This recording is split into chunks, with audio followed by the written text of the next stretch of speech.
அஸ்ஸலாமு அலைக்கும் வரஹ்மத்துல்லாஹி வபரகாத்துஹு.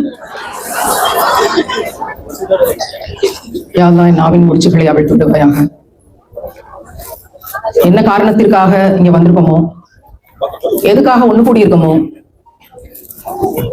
இந்த உலகத்துல நமக்கான பரபரப்புகள், குழப்பங்கள், பிரச்சனைகள், மனப்போராட்டங்கள், அது எல்லாத்தையும் கொஞ்ச நேரத்துக்கு தள்ளி வச்சுட்டு என்ன நோக்கத்திற்காக நாங்கள் எல்லாம் இங்க ஒண்ணு சேர்ந்திருக்கோமோ, நான் என்ன நோக்கத்திற்காக இங்க வந்தேனோ அதை நிறைவேற்றுவதற்காக யா அல்லாஹ் நீயே ஒருங்கிணைத்து தருவாயாக. ஆமீன். என்னோட தகப்பனாருடைய மரணத்துக்கு பிறகு நான் பங்கு பெறுகிற முதல் கூட்டம். அல்ஹம்துலில்லாஹ். பொம்பளை பிள்ளை படிச்சு என்னத்துக்காக போகுது? பொட்ட பிள்ளைய படிக்க வைக்கணும். உசிலம்பட்டி அப்படிங்கிற மதுரைக்கு பக்கத்துல இருக்க ஊர்ல கள்ளிப்பால் கொடுத்து பிள்ளைகளை கொலை செய்து கொண்டிருந்த காலகட்டத்துல பொம்பளை பிள்ளையே ஏன் மேடை ஏத்தணும் அப்படின்னு நினைக்காம, எப்ப புத்தகங்கள் கேட்டாலும் கடனுக்கு கொடுக்கிற காசையும் புத்தகங்களுக்குன்னு கொடுத்து கிட்டத்தட்ட 2000 புத்தகங்கள் கொண்ட நூலகம் நான் அமைக்கிறதுக்கு, பள்ளிக்கூட கல்லூரி நாட்கள்லயே அவ்வளவு புத்தகங்களையும் வாங்கி படிக்கிறதுக்கு ஒரு வாய்ப்பை உருவாக்கி, நீ படிமா, நீ பேசுமா, நான் எழுதி தர்றேமா அப்படின்னு மேடைகளுக்கு என்னை ஊக்கப்படுத்தி, நான் பட்டிமன்றம் பேசணும் அப்படிங்கிற முயற்சிகளை எடுக்கும் போது ஊர் ஊராக பயணிப்போம். 10 மணி நேரம் 15 மணி நேரம் பஸ்ல பயணிப்போம், டவுன் பஸ்ல ஓடுவோம். ஒரு 3 மணி நேரம் மேடையில இருக்கணும், அதுக்கு பிறகு திருப்பி 10 மணி நேரம் 15 மணி நேரம் டிராவல் பண்ண காலகட்டம் எல்லாம் உண்டு. அவ்வளவு தூரமும் என் கூட வந்து உடல் நலம் பார்க்காம, கஷ்ட நஷ்டம் பார்க்காம, நான் தூங்கிடுவேன் பஸ்ல, அவர் தூங்காம வந்து எவ்வளவோ தியாகங்களை நான் மேடையில ஜெயிக்கணுங்கிறதுக்காக என்ன ஒரு பெரிய பேச்சாளராக்கி அதன் வழியாக ஒரு அங்கீகாரத்தை பெற்றிடணும் அப்படின்னு நினைச்சாரு. என்ன காரணம் அப்படின்னா, இறைவனுடைய தலையிலிருந்து பிறந்தா உயர்ந்த சாதி, இறைவனுடைய காலில இருந்து பிறந்தா தாழ்ந்த சாதி, இறைவனுடைய காலில இருந்து பிறந்ததுனால நீ தாழ்த்தப்பட்ட சாதி, நீ இன்னென்ன வேலைகள் தான் செய்யணும், நீ எல்லாம் வளரக்கூடாது, நீ எல்லாம் கல்வி அறிவை பெறக்கூடாது, நீ எல்லாம் பேசக்கூடாது, நீ எல்லாம் உரிமையை கேட்கக்கூடாது, நீ எல்லாம் எழுச்சியோடு இந்த சமூகத்துல எனக்கும் அங்கீகாரத்தை வேணும்னு தேடக்கூடாது அப்படின்னு தாழ்த்தப்பட்ட சமூகம் ஒடுக்கப்பட்ட காலகட்டம். அப்படி எங்க அப்பா அதுல கடந்து வந்து பல போராட்டங்களை போராடினாரு. ஆனா அவர் நினைச்ச அங்கீகாரத்தை அவரால் பெற முடியல. ஈவன் அவர் கவர்மெண்ட் ஸ்கூல்ல ஒரு பிசிக்கல் டைரக்டரா இருந்தாலும் கூட தான் தேடி அங்கீகாரத்தை இந்த சமூகத்தில் அடைய முடியல. எங்க போனாலும் சாதிங்கிறது வரட்டுச்சு. அப்ப என்னுடைய பேச்சாற்றலை கொண்டு அந்த அங்கீகாரத்தை பெற்றுடலாங்கிறதுக்காக அவ்வளவு மோட்டிவேட் பண்ணாரு, அவ்வளவு பயணிச்சாரு, அவ்வளவு தியாகம் செஞ்சாரு. என்னுடைய வெற்றியை அவருடைய வெற்றியாக கருதினாரு. தனக்கென்று ஒரு நல்ல சட்டை கூட வாங்கி போட்டுக் கொள்ளாத ஒரு மனிதர், எங்களுக்காக ஷாப்பிங் பண்ணும்போது தனக்கென்று எதுவுமே ஷாப்பிங் பண்ணாத ஒரு மனிதர், எந்த ஒன்றையுமே தனக்காக சேர்த்துக் கொள்ளாத ஒரு தகப்பன். அப்படி இருந்த ஒரு தகப்பனை தான் இழந்தோம். சமூகத்துக்காக தன் மகளை தந்துவிட்ட ஒரு தந்தை. அவருக்காக நான் என்ன திருப்பி செஞ்சேன், செய்ய முடிஞ்சிச்சு அப்படின்னா ஒன்னும் செய்ய முடியல. அவரை வந்து நான் வேலைக்கு போன பிறகு அவரை நல்லபடியா பார்த்து கூட இருந்து அவரை பாதுகாக்கக்கூடிய பணிகளை எல்லாம் செய்ய முடியல. ஆனால் எனக்கு இஸ்லாம் கிடைச்ச பிறகு அவர் மருத்துவமனையில ஒரு அறுவை சிகிச்சைக்காக இருக்கும்போது அஷ்ஹது அல்லா இலாஹா இல்லல்லாஹ் அஷ்ஹது அன்ன முஹம்மது ரசூலுல்லாஹ்னு எனக்கு கிடைச்ச சொத்தை எங்க அப்பாவுக்கு நான் பிரிச்சு கொடுத்தேன். அதுக்கு என்ன அர்த்தம் அப்படின்னு அவருக்கு அப்ப விளங்கல. நான் சொல்ல சொல்ல, மகள் ஏதோ சொல்ல சொல்ல நம்ம சொல்லுவோம் அப்படின்னு சொன்னார். அந்த வீடியோல வந்து பார்க்கும்போது தெரிஞ்சிருக்கும். ஷஹாதா சொல்றதுக்கு இப்படி வரல வச்சுக்கோங்கப்பா அப்படின்னு சொல்லியிருப்பேன், அதே மாதிரி வரல வச்சிருப்பேன். ரொம்ப அழகா. எனக்கு என்ன பெரிய நம்பிக்கை அப்படின்னா, இறைவன் ஒரு குருநாதராக இருந்த, ஒரு கோயில்ல வேலை செஞ்சுக்கிட்டு இருந்த அப்படிங்கிற ஒருத்தரை ஷஹாதா சொல்ல வச்சு, அன்னைக்கு முழுக்க நான் யாசின் படிக்கிறேன், அன்னைக்கு ஒரு மீட்டிங் போறேன், அப்ப நான் யாசின் ஃபுல்லா படிச்சுட்டு நீங்க கேளுங்கப்பா அப்படின்னு நான் தமிழ்ல படிக்கிறேன், அவர் கேட்கிறாரு முழுக்கும். அந்த ஒரு வாய்ப்பை உருவாக்கி அதுக்கு பிறகு அவர் எங்க வீட்லயே தான் இருந்தார், எங்கேயுமே வெளியே போல. அடுத்த 5 வருஷம் அந்த அந்த ஷஹாதா சொன்னதுக்கு பிறகான ஒரு 3 வருஷம் அவர் வந்து எங்கேயும் போல, எங்கேயும் அனுப்பக்கூடிய சூழ்நிலையில அவருடைய மனநலம் இல்ல, தன்னையே மறந்த ஒரு சூழ்நிலைக்கு தான் போயிட்டு. அதனால அல்ஹம்துலில்லாஹ், இறைவன் அப்படி ஒரு பாக்கியத்தை தந்தான். வெளியே போனா என்னுடைய கட்டுப்பாட்டுக்கு உட்பட்ட மனிதனாக கூட நீ இல்லாம இருக்கலாம், அதனால உன்னுடைய உள்ளத்தை நான் எடுத்துக்கொள்கிறேன் அப்படின்னு தன்னையே யாருமே தெரியாத சூழ்நிலையில அதுக்கு பிறகு 3 ஆண்டுகள் பிறகு கடந்த மாதம் அவர் மரணிக்கும் போது இறைவனிடம் கையேந்துங்கள் அப்படின்னு ஒரு பாட்டு, அவர் மேடையில டிஎம்எஸ் வாய்ஸ்ல பாடக்கூடிய ஒரு பெரிய பாடகராகவும் இருந்தார். அவருக்கு இந்த பாட்டு ரொம்ப பிடிக்கும். அதனால அடிக்கடி மேடைகள்ல எல்லா மதங்களை சார்ந்த பாடல்களும் பாடும்போது இறைவனிடம் கையேந்துங்களும் ஒரு அடிக்கடி பாடுவாரு, வீட்டுல பிராக்டிஸ் பண்ணுவாரு. கடந்த 3 வருஷமா என்ன பார்க்கும்போதெல்லாம் அந்த பாட்டை பாடுவார். ஏன் தெரியல, என்ன பார்க்கும் போதெல்லாம் அந்த பாட்டை பாடுவார். அப்ப நான் உங்களுக்கு பிடிச்ச பாட்டு பாட போறேன் பாப்ப அப்படின்னு சொல்லிட்டு இறைவனிடம் கையேந்துங்கள் அப்படின்னு அதை பாடும்போது அவர் கண்ணு திறக்கல, ஆபரேஷன் மூளை ஆபரேஷன், கண்ணு திறக்கல, அவர் கண்ணுல இருந்து கண்ணீர் தண்ணி மட்டும் வந்துச்சு. அவருடைய கைகள் இவ்வளவு தூரத்துக்கு வந்து கீழே இருந்து அப்படியே மேல எந்திரிச்சு வந்தது. அதான் கடைசி. அந்த அசைவு. நம்ம வீட்டுல எல்லா தகப்பன்மார்களையும் நம்ம பார்த்து, இந்த சமூகத்துல எல்லா தகப்பன்மார்களையும் பார்த்து கடந்து வரோம். ஆனால் ஒரு ஆண் இந்த சமூகத்தில் இருக்கக்கூடிய சீர்கேடுகளை எதிர்த்து என்னுடைய மகளை நான் கருவியாக்க விரும்புகிறேன் அப்படின்னு ஒரு மகளுக்கு தைரியத்தை கொடுத்து சமூக களத்துக்கு நீ வா அப்படின்னு ஒரு தகப்பன் கூட்டிக் கொண்டு வந்தால், இன்றைக்கு நான் என்னெல்லாம் நற்காரியங்களை இறைவனுடைய வழிகாட்டுதலால் செய்ய முடியுதோ அது அத்தனைக்கும் அந்த தைரியம் காரணம்னா அதை கொண்டு வந்தது அந்த அழகர் சாமிங்கிற அப்துல்லா அப்படிங்கிற விஷயம்தான் எங்க அப்பாவுக்கு கடைசியா என்னால செய்ய முடிஞ்ச ஒரு பெரிய சேவையா நான் நினைக்கிறேன். காசோ பணமோ ட்ரெஸ் எடுத்து கொடுத்தோ வீடு கட்டி கொடுத்தோ வேற என்ன செஞ்சிருந்தாலும் அது ஈடாகாது. எனக்கு இறைவன் தந்த கலிமாவை என் தகப்பனுக்கு நான் அறிமுகம் செஞ்சல, அதுதான் இந்த உலகத்தினுடைய நான் வாழ்ந்த காலத்தின் பெரிய பாக்கியமா நான் நினைக்கிறேன். அல்ஹம்துலில்லாஹ். என்னோட தாய்க்கும் இந்த நேர்வழி கிடைக்கணும்னு நிறைய விதங்கள்ல அவங்களுக்காக நாங்க பேசிட்டு இருக்கோம். அதுக்காக நிறைய துவா செய்யுங்க. கடந்து வந்த பாதை மிக கடினம், இப்போ நிக்கிற பாதை அதை விட மிக கடினம். இறைவனுடைய காலில் இருந்து பிறந்தா தாழ்த்தப்பட்ட சாதி அப்படின்னா இறைவனுடைய கால் அத்தனை கேவலமானதா அப்படிங்கிற கேள்விய பள்ளிக்கூட நாட்களே நம்ம கேட்டோம், பதில் கிடைக்கல.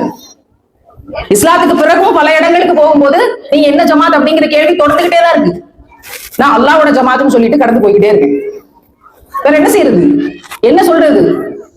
இஸ்லாத்தில் இருக்கக்கூடிய பல ஜமாத்துகள், பல பெயர்கள் இருக்கக்கூடிய ஜமாத்துகள், எல்லா ஜமாத்துகள்ல இருக்க சகோதரிகளையும் நான் பெண்ணாக பார்க்கிறேன், என்னுடைய சகோதரியாக பார்க்கிறேன். கடவுளே இல்லைன்னு சொல்றவங்களுக்கு கூட எனக்கு தெரிஞ்ச சத்தியத்தை அவங்களுக்கு எடுத்து சொல்லணுமே அப்படின்ற கருணையோடு தான் அவங்களையும் சகோதரிகளாக தான் பார்க்கணும்.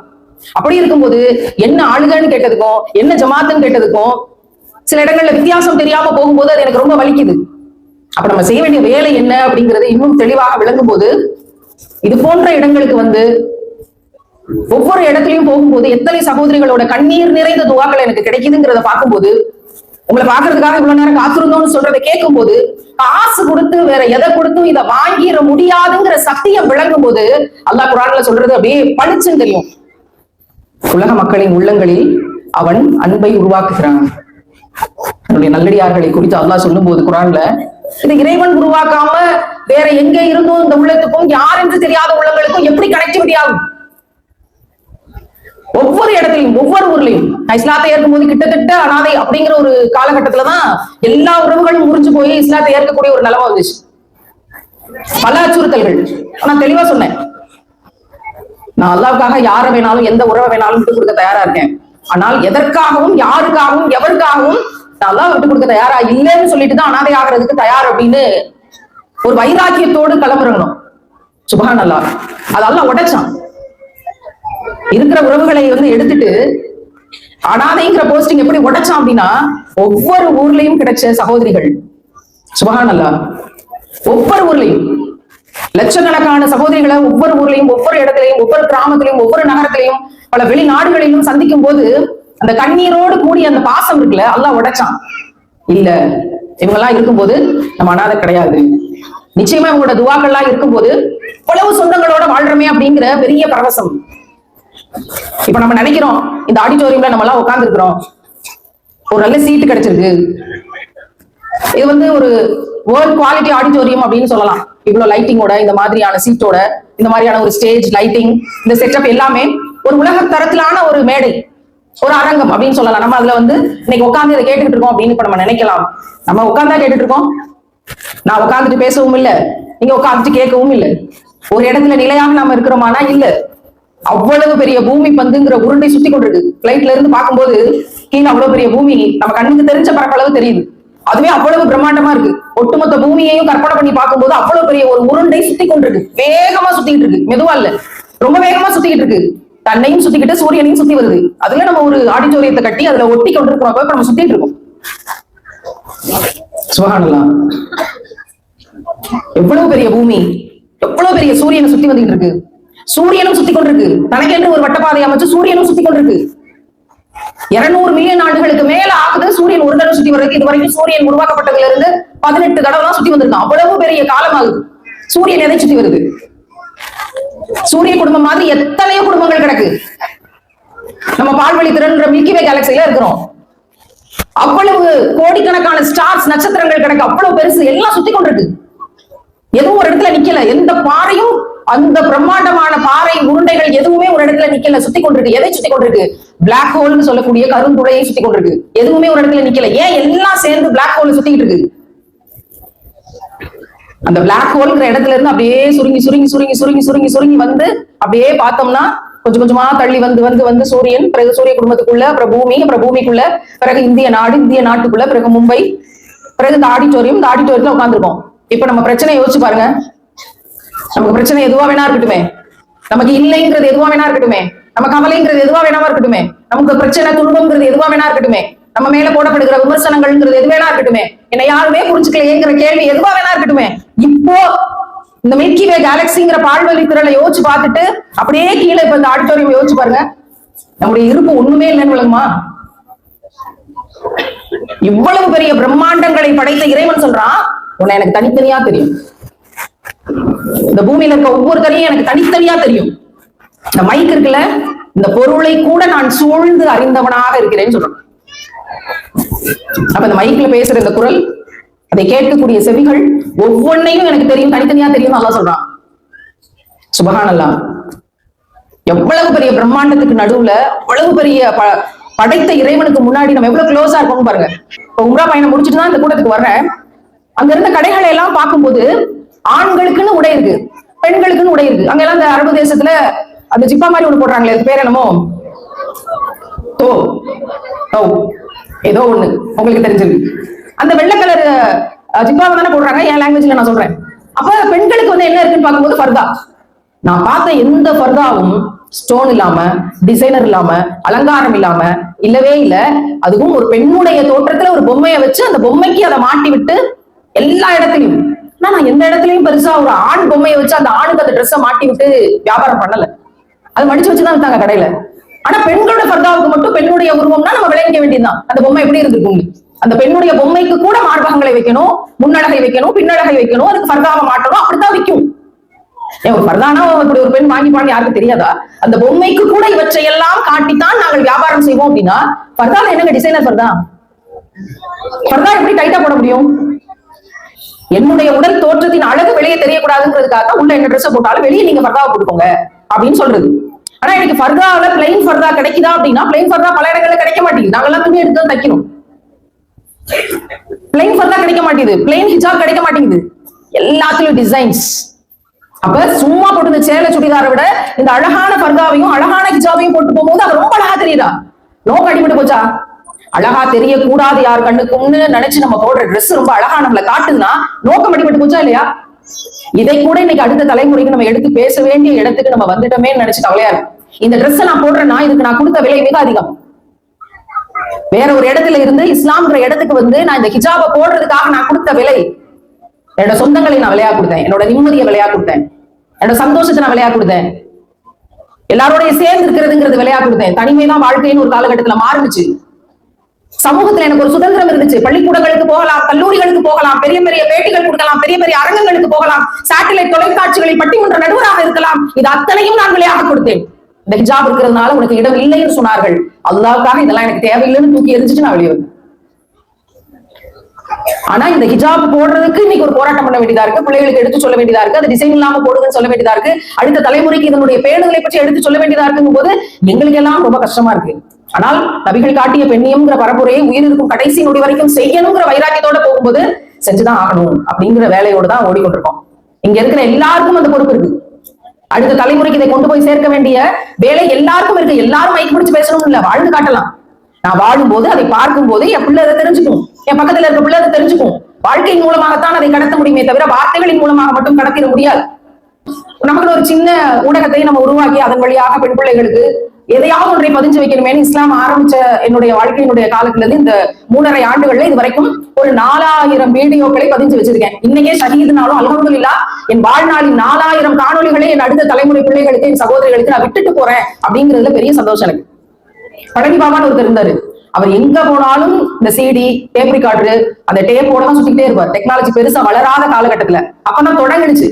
அவரோட எல்லா ஸ்பீச்சையும் ரெக்கார்ட் பண்ணி இன்னைக்கு அதெல்லாம் எடுக்கிறாங்க, கேட்கறாங்க. இப்படி ஒரு தைரியமான ஒரு மனுஷன் வாழ முடியுமா? மனசுல தோணுனதை எடிட் பண்ணாம இந்த மனிதனுக்காக இதை நான் வெட்டி பேசினேன், இந்த மனிதனுக்காக இதை நான் உடைச்சு பேசினேன், மறைச்சு பேசினேன் அப்படின்லாம் இல்லாம ஒருத்தனால இப்படி பேச முடியுமாங்க அப்படிங்கிற மாதிரி அவரையெல்லாம் பார்க்கும்போது, நம்ம இவ்வளவு பாடுபடும் போது, இவ்வளவு சட்ட சிக்கல்களை சந்திக்கும் போது, பாஸ்போர்ட்டை ஒரு வருஷம் நீ முஸ்லீம் ஆனங்கிறதுனால உனக்கு பாஸ்போர்ட் கொடுக்க மாட்டோம்னு ஒரு ஏஜென்சி சொல்லும் போது, கோர்ட்ல ஒரு வருஷம் அதுக்காக கேஸ் போட்டு என் பாஸ்போர்ட் நான் வாங்கினப்ப இன்னைக்கு ஐடி இஷ்யூஸை ஃபேஸ் பண்றோம். அவ்வளவு பிரச்சனைகள், இவ்வளவு சட்ட சிக்கல்கள் இருக்கும்போது பழனி பாபா மாதிரி டபுள் லாயர் பட்டம் வாங்கின ஒருத்தர்லாம் இல்லையே அப்படின்னு நினைக்கும் போது ரொம்ப ஏக்கமா தான் இருக்கு.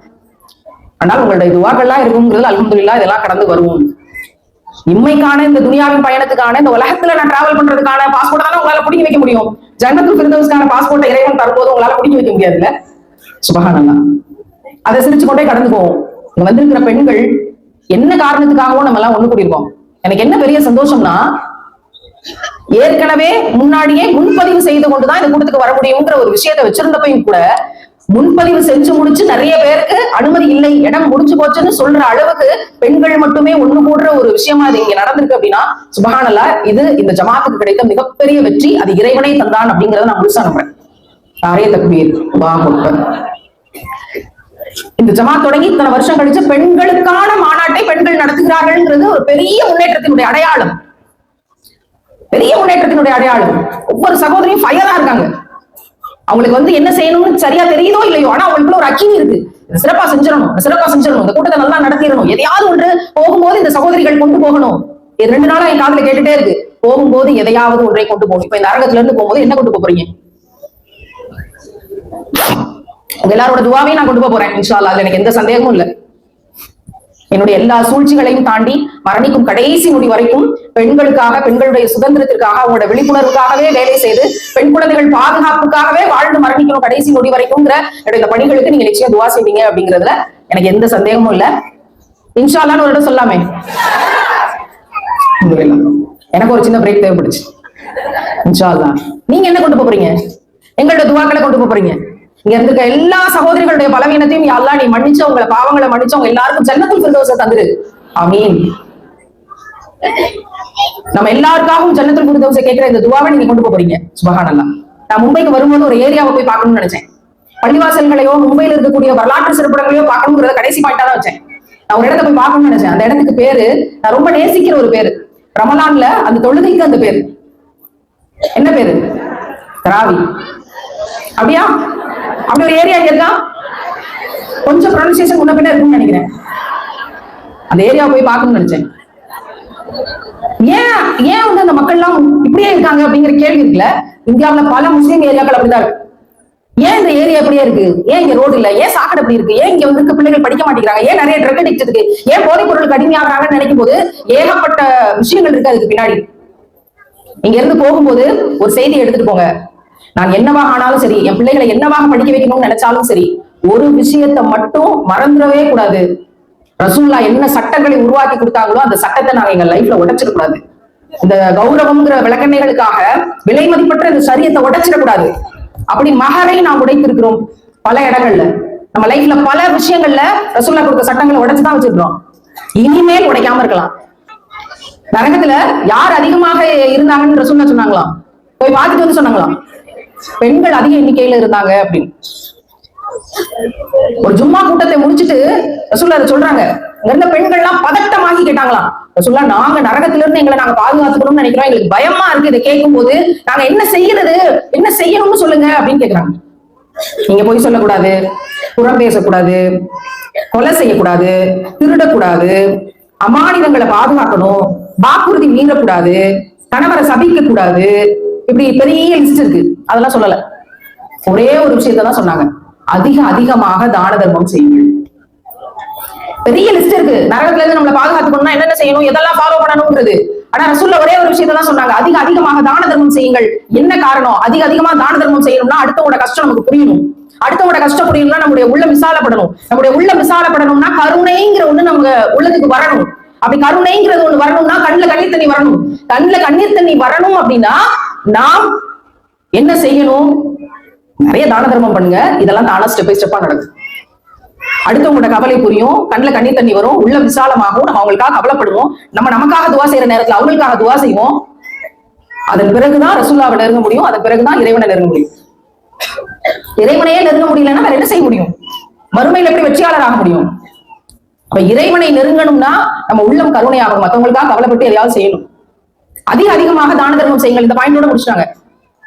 அதிகமாக நாம் தான தர்மம் செய்வோம். குர்ஆன்ல ஒரு வசனம் இருக்கு, என்ன ரொம்ப பாதிச்ச ஒரு வசனம். பூமியில் எனக்கு ஒரு நண்பன் இருந்தான், பூமியில் எனக்கு ஒரு நண்பன் இருந்தான் அப்படின்னு மேலோகத்துக்கு போயிட்டு அங்க இருந்து ஒருத்தர் சொல்றாரு, பூமியில் எனக்கு ஒரு நண்பர் இருந்தான். அப்ப அல்லாஹ் வந்து கேட்கிறான், அவனை நீ பார்க்கணும்னு நினைக்கிறியா? ஆமா. அல்லாஹ் அப்படி விரிச்சு காட்டும் போது நரகத்துல நட்டு நடு கறிக்கட்டையா எரிஞ்சுட்டு கிடக்கிறான். இப்படி ஒரு காட்சி குர்ஆனில் உண்டு. என்ன நடந்துச்சுன்னா, இப்னு கஸீர்ல தஃப்சீர் எடுக்கும்போது 2 நண்பர்கள் இருக்காங்க, 2 பேருக்கும் தங்க புதையல் கிடைக்குது. 3000 தங்க காசை இறை நம்பிக்கை உள்ள ஒருத்தர் எடுத்துட்டு போறாரு, 3000 தங்க காசை இறை நம்பிக்கை இல்லாத ஒருத்தர் எடுத்துட்டு போறான். 2 பேரும் பிரிஞ்சு போறாங்க. அந்த இறை நம்பிக்கை அற்றவன் 1000 எடுத்து நிலம் வாங்குறான், அடுத்த 1000 எடுத்து நிலத்துல வேலை செய்யறதுக்கு ஆட்கள் வாங்குறான், அடுத்த 1000 எடுத்து உலகத்திலே அழகான ஒரு பிள்ளையை வந்து கல்யாணம் பண்ணிட்டு வரான். இந்த இறை நம்பிக்கை உள்ளவர் நைட்டு போய் தொழுகிறாரு, அல்லாஹ்வுக்கே நான் கடன் கொடுக்குறேன்னு சொல்லிட்டு 3000 தங்க காசையும் ஏழைகளுக்கு கடனா கொடுத்துறாரு. ஏழைகளுக்கு தான தர்மம் பண்ணிடுறாரு, அல்லாஹ்வுக்கு கடனா கொடுத்துறாரு. கடைசியில சாப்பாட்டுக்கு வழி இல்ல, ரொட்டிக்கு வழி இல்ல, மாத்து துணிக்கு வழி இல்லாம அல்லாஹ்வுக்கே கடன் கொடுக்குறேன் அப்படின்னு சொல்லி கொடுத்துட்டு கடைசியில அவர் எங்க போறாருன்னா, அந்த இறை நம்பிக்கையற்ற அந்த நண்பன்கிட்ட போய், உன் தோட்டத்துல எனக்கு இப்ப கொஞ்சம் வேலை கொடுத்தனா அதை வச்சு நான் சாப்பிட்டுட்டு மாத்துறதுக்கு ட்ரெஸ் வாங்கிக்குவேன் அப்படின்னு சொல்லி அவர் சொல்றாரு. அப்ப இந்த நண்பன் கேட்கிறான், உனக்கு நான் கண்டிப்பா சிறப்பா எல்லாத்தையும் செஞ்சு தரேன், ஆனா இந்த 3000 தங்க காசு நீ என்ன செஞ்சேன்னு கேட்கும்போது, நான் அல்லாஹ்வுக்கு கடனா கொடுத்துட்டேன்னு சொன்னோனையும் கையை பிடிச்சுக்கிட்டு இருந்தவன், அப்பனா மறுமைன்னு ஒண்ணு இருக்கு, நீ மரணிச்சாலும் திரும்ப நான் அல்லாஹ் வந்து எழுப்புவான் அப்படின்னு சொல்ற கூட்டத்தை சேர்ந்தவனா நீ பிடிச்சிருந்த கையை உதறி விட்டுட்டு திரும்பி பார்க்காம போறான். அவன் தான் அந்த நரகத்துல நடுவுல எரிஞ்சுட்டு கிடந்தவன். இவர் மரணிச்சு சாப்பாட்டுக்கு வழி இல்லாம ட்ரெஸ்ஸுக்கு வழி இல்லாம மரணிச்ச பிறகு சொர்க்கத்துக்கு போய் அவ்வளவு பரிசு, அவ்வளவு நிலமும் உனக்கு தான், அவ்வளவு பெண்களும் உனக்கு தான், அவ்வளவு வேலையாட்கள் உனக்கு தான் அப்படின்னு காட்டும் போது, உனக்கு நான் சின்னதா உன்னை தந்தேன், எனக்கு நீ இவ்வளவு பரிசு திரும்ப தந்துட்டியா அப்படின்னு கேட்கும் போது, அல்லாவே கூட கூட்டிட்டு போய் அந்த அடியானுக்கு அவ்வளவு பரிசையும் சொர்க்கத்தையும் தந்து அந்த இறை நம்பிக்கையற்றவன் அந்த நரகத்துல கிடக்கிறத பார்க்கும்போது அந்த நல்லடியார் சொல்றாரு, இறைவன் மட்டும் அவனுடைய அருளால் என்னை பாதுகாக்காம விட்டிருந்தா நானும் இவனை போல நரகத்தில கிடந்திருக்கணும். இந்த குர்ஆனுடைய காட்சி நமக்கெல்லாம் அத்தாட்சி ஆகட்டும். நாம் நிறைய நிறைய நிறைய நிறைய அல்லாஹ்வுக்கு கடன் கொடுப்பவர்களாக மாறுவதற்கு வல்ல ரஹ்மான் கிருபை செய்யட்டும். போறதுக்கு முன்னாடி பள்ளிவாசலுக்காக நிறைய தான தர்மங்கள் செய்யக்கூடியவர்களாக உங்கள் உள்ளங்களை இறைவன் விசாலப்படுத்தட்டும். இந்த பணிக்கு மட்டுமல்ல, மரணிக்கிற வரை நிறைய தான தர்மங்கள் செய்து சொர்க்கத்தை அடையக்கூடியவர்களாக நம் அனைவர்களையும் இறைவன் ஆக்கி தரட்டும். மீண்டும் ஒரு விரிவான கூட்டத்தில், இந்த பெல்லே அடிக்காத வரைக்கும் பேசுற கூட்டத்தில் உங்களை எல்லாரும் சந்திக்கிறேன் இன்ஷா அல்லாஹ்.